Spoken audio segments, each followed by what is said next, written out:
have a wonderful conversation here. I'm pleased to welcome to the stage Mary Engola, who is a member of our community and has been very active in the space arena for many years, holding a number of leadership roles, and is now responsible for leading space communications for Aerojet Rocketdyne.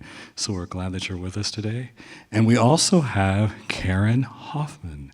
And Karin is joining us for the first time at the summit from the great state of Florida. And I would like to share a little bit about Karin's background. Karin is founder and CEO. Let me pull my screen up here. Of Key Innovative Solutions. The organization was founded with the mission to equip today's students to be successful in high-demand, high-wage career fields. Karin has been involved in education for over 20 years, working directly with educators and their students. And she's held a number of leadership roles and is certainly an authority in this area. So Karin, welcome. Welcome to Explore Mars. It's great. It's great to be a part of this, and I've just enjoyed these, past 2 days. I actually said it was like it's a true think tank of great ideas that are being shared back and forth to be able to take back into our particular industries to actually accomplish these goals and objectives. Well, we're so glad you're with us. We have a lot to cover today. We will be talking about trades, about jobs, about skills. But first, to begin, I asked Mary if she'd be willing to share with us, what are we exactly talking about? Can you help define this space a little bit for us? Sure, happy to do that. So we're really talking about the folks that are building the rockets, that are building the spacecraft, that are building, the Mars Transit Vehicle we just heard about. So we're talking about those welders, we're talking about the technicians, the hands-on folks. And so, the reason Explore Mars kind of got into this was, we as an industry, we as a space community really have focused on sort of that K through 12 audience and STEM, go STEM, all about STEM. And we realized there's a lot more out there than just those STEM fields. And so, yes, engineers or scientists are going to be critical to returning to the moon and going to Mars, but we're going to need those hands-on skilled laborers. So we need welders, we need technicians. And so that's really how Explore Mars got involved. Last year, it was great to see Tim Sheehan moderate the transit vehicle panel, because he moderated a panel with trade skills people working. We had as Orion spacecraft technician. We had somebody that drove the Pegasus barge on a panel last year. And so as a result of that panel last year, Explore Mars said, we need to figure out how to highlight these folks, and we need to figure out our programming. And so that's kind of what we've been doing, is spending this last year figuring that out. I see. And figuring that out, going through that process, you met some interesting people, right? And here we have Karin. Yeah, that's exactly right. We really said, okay, we want to make sure, Explore Mars is a small organization, but we want to make sure there's a return on the investment. And we want to make sure there's a bang for our buck on what we do. And so we wanted to know what's out there. And so we really canvassed. And so the first stop was we went to OSTP and we said, hey, guys, what are you doing? And we discovered Karin, and she's doing fabulous, fabulous work. And so we really were excited to meet her and bring her here to tell everybody what she's doing. Excellent, excellent. Wow, Karin, I don't know if I can handle that. No. Can you share with us a little bit about some of the challenges you see in workforce development and creating opportunities for people to step into these roles? Definitely. I have one of the immediate challenges that we're running into, and this is just across the board, is how do you bring industry experts into the K-12 space, technical colleges, state colleges, and universities. So that in order to grow and expand these programs, career technical education programs, you need to have the industry expert in there. Well, there's a limited amount. And so that's one of the goals, is really connecting industry and education together. It's a partnership. And as opposed to industry just waiting for whatever graduates, that talent pool is actually being invested in, and how can I be a part of this and actually expanding the pool, throughout, and inspiring students across the whole spectrum. So, and that is really truly exciting. I have a few slides, if that would be permissible. Of course, of course. And so that might help, start from that. So if you're able to set that up. Oh, there you go. So one of the aspects of it too, one of the challenges is that education was asking industry, well, what do you need? And then meanwhile, industry, all the employers are saying, well, what are you providing in talent and programs? So what we're doing is putting everybody together in the same conversation. What a novel idea, right? And so this is an example of the convenings that we've been hosting in our efforts with Space Florida.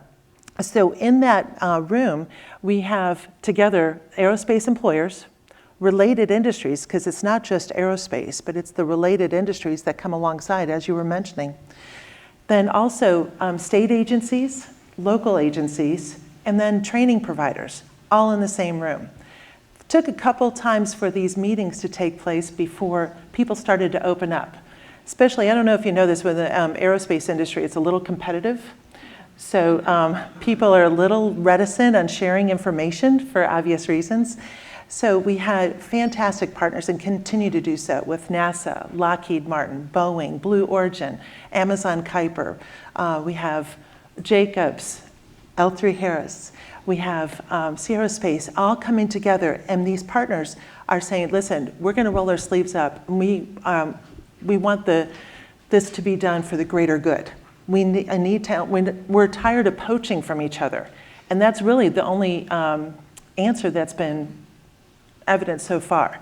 So to create a bigger pool of talent, of equipped talent, specific talent, that's the goal. So we, in the bottom corner, you could see that we have everybody lined up. We have all these related industries, and everybody roll their sleeves up, and we put Post-it notes to what are the talents that you would like to see, skills, credentials, and then the timeline to earn it. So next slide, please. And in doing so, it was really interesting. Like I said, the first we talk about it of developing the trust tree, right? We have to trust each other to get this information out and just really start working together. If you're able to help hit the next slide, that'd be great. But there you go, thank you. So now we have some end result of this efforts. And you can see in the bottom, and now it starts to look really messy. But actually, there is a sense that's coming out of this chaos. And we're getting incredible data. In fact, it's been described as these, bottom with the Post-it notes, as archival material. This is raw data, and this is on generating the talent. What is specifically needed? The goal always is to put industry at the helm of the conversation. You are in charge of that. It's not education's role to tell you what should be generated, but it is your role to say this is what we need, and actually have say in those programs that are being developed for what particular projects and specifics that are needed. Next slide, please. So here's the order that came out of chaos. So we went into and we found 6 related industries that we're starting with, and to implement this. And if you can't see it, in fact, if you see me later, I'll give you information. I'd be happy to even email this to you, all right? As in aerospace and aviation, again, that is one component, right? But I'll show the other related industries. That's also in manufacturing, construction, cybersecurity and IT, logistics, critical, right? And it made me smile earlier on in one of the panels, semiconductors, because that is related to everything. And so how do we inspire students, whether they are in high school or even earlier, or at technical colleges, the state colleges and universities, if they don't have the big picture of what's in mind? Or a lot of prohibitive factors is that if a student is in a household that's not hearing about all that is available to them, you can't be it if you can't see it. So we're here to inspire them of all that is involved, right? And then, so it's not, if you want to get in aerospace, it's not just aerospace and aviation, or I'm sorry, engineering or an astronaut, but then many others. So this is a timeline for High school, that's the first column. The second column is the 1 year after high school. The third column is 2 years afterwards, and then 4 years. And it is not necessarily directed to degrees. Next slide, and I'll go through these pretty quickly. The advanced manufacturing, on the whole timeline on there, how that is inspiring students that you want to be involved in aerospace. Manufacturing is so critical. Again, it has to be made. That's the only way around it. But we have partnership too with state trade associations, for example, Florida Makes. Next slide, please. Construction. We talked about plumbing earlier. Toilets, I think, was one of the components. But as I said, plumbing is essential. But also HVAC, electrical, all of these trades, as we were talking about, is incredibly important in the whole dynamic. Again, it's like telling the story of this is impactful. We work together with Associated Builders and Contractors, commercial construction, in that partnership. Again, industry is even at the helm of these verticals. Next slide, please. Cybersecurity, critical in every aspect of what we're dealing with. Next slide. Logistics, we talked about that too. That was in one of the earlier slides in this previous panel. But logistics, not only what's happening in space, but how do you get what is being made, or a portion of what's being made, to the Cape? Fun fact to know and tell about the Cape in Florida is that and many of you know this, the only place where you can do an equatorial launch and a polar launch. But to give you an idea of exponential growth that we're looking at, just at Cape Canaveral alone, 2 years ago, there was 30 launches. Last year, 74 launches. This year, already on the book, is 110 launches.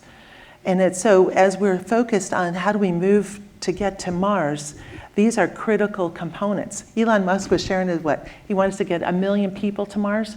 Well, how do we train those 1 million people? You can't just pull them off the street and have them go, but this is all part of that. And then anything that is done here is going to be done up there.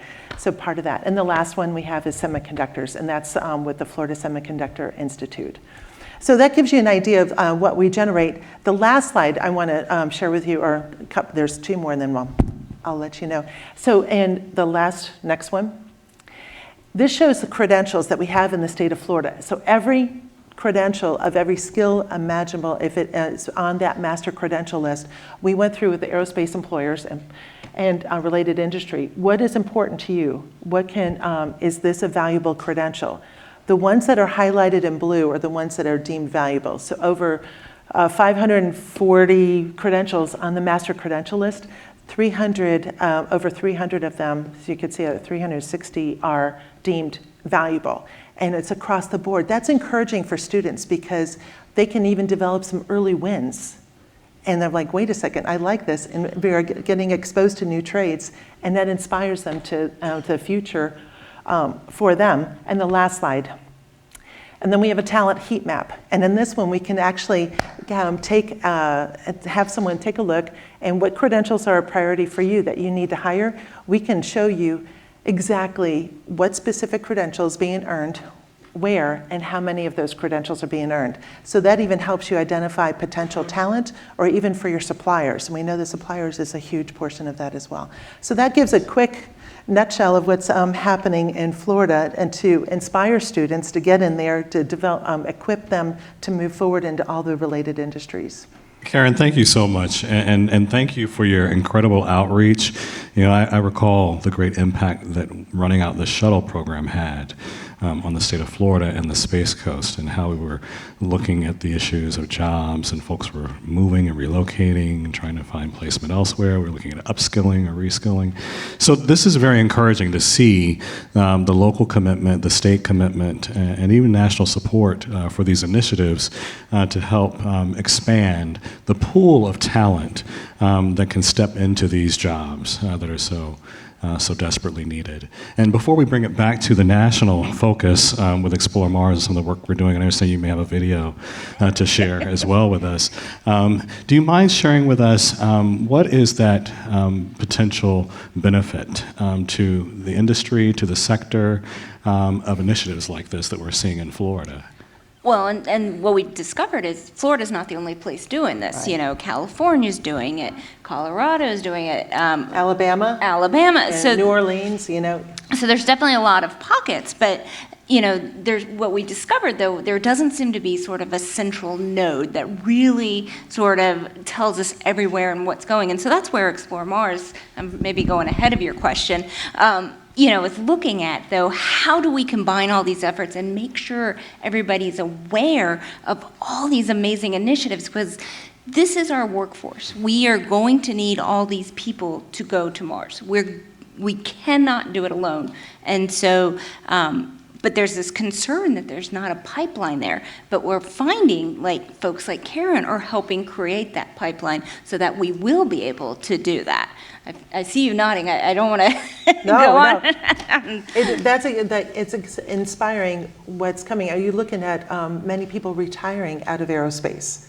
Who's coming behind them? And the volume of people needs to grow exponentially, in the trade. So that's exactly inspiring our future. Yeah, so, with Explore Mars, bringing it to that national level, we're trying to find what all's going on there, but then how do we best communicate that and how do we showcase that? And so one of the things that I will ask everybody, if you haven't seen, we do have a survey underway, which we're trying to sort of find those gaps and find where we can best fill. And so if you have not taken the Explore Mars survey on trades, and I'm sure Chris will be out here later to tell you exactly how to take that survey, I would highly recommend you to do that. The other thing is showing young people that there is a place for them and that this is also a pathway for the aerospace industry. And so Wade and his team have started a video series showcasing the trades. And so we do have a couple clips of one of those videos. They actually chose an Aerojet Rocketdyne employee to feature on the first one. But he started his career in the automotive industry and then learned he was really good with his hands and is now working on the RS-25 engines. And we had another person that works on the Orion thrusters, and she got her start in glass blowing. So somehow there was a unique skill set with glass blowing that translated to building rocket engines. So it's fascinating finding these technicians and hearing about their backgrounds, and so trying to highlight that. So I don't know if Wade's there, if we can, here we go. You are a welder or a machinist, a mechanic, a painter, anything that involves working with your hands, there is a place for you in the aerospace industry. And if you want to be something that's a part of human history and space exploration, this is your opportunity to go out there and do it. They're going to give me the opportunity to work on the engines that are going to send astronauts to space. Like up until then, I built cars and motorcycles. Now I get to be a part of that. Now I get to work on the space shuttle.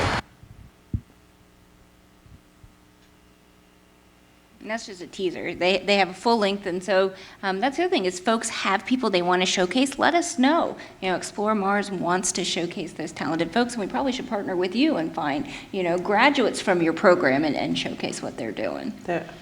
Well, just a couple weeks ago, I toured campuses throughout, the state of Florida. Just a couple weeks ago, visited a high school class, phenomenal engineering program. And to see what they're generating in high school is it's just remarkable. And it just makes your heart so proud. But the students, and hear their conversations, it's unbelievable. Like we don't have as high of expectations as they're capable, and they will meet those level of expectations, evidenced by our student here, Lucas, who is just really remarkable. Absolutely. Thank you so much for sharing that video. And again, thank you for your incredible outreach and leadership in this area. We are at George Washington University, so certainly must give a nod to the academicians in the crowd and to the administrators who are thinking differently about the opportunities and thinking beyond the traditional pathways that we are familiar with coming into the work that we do, to consider these other opportunities that can provide meaningful jobs for folks who might not be interested necessarily in going down the engineering path or exploring other sciences. So thank you so much. Any closing comments that you would like to make? I think in your realm, if I can make one ask, is really consider people within your organizations, if they would actually consider partnering together with local education to invest back in there, because then that would actually generate the quicker pool that and inspiring students what we need. That would be the biggest request. I do have one last question for you. We have to wrap up now, but I just, we mentioned chips and the impact that the chips investment is having at the state and local levels. So are you seeing any convergence there with their strategy and focus in building a workforce and what our needs are on the space side? And that's exactly part of it, with the having the semiconductor realm as well, opening up students' eyes to what semiconductors are, and it's part of national security, going back to that. So it is a perfect tie-in together. And it just really inspires students. But again, you don't know it if you can't see it. So in implementing that in high school, in space academies, and then generating the programs after that. But the partnership is critical. And you could see it with all of the state trade associations. So no one's siloed. And this is a whole collaborative effort here, evidenced by the leadership here as well. And I'll just add, please take the survey. And if you have any ideas of things that Explore Mars should maybe consider, please don't hesitate. You can reach out to me, you can reach out to JR, you can reach out to Chris, you can reach out to Wade. Open to the inputs, because we do think this is a very, very valuable topic, and we want to do our part to make sure we can put humans on Mars. Thank you so much. We really Thank appreciate you. this. And thank all of you for engaging in this effort. So please be sure to check out that survey. Thank you.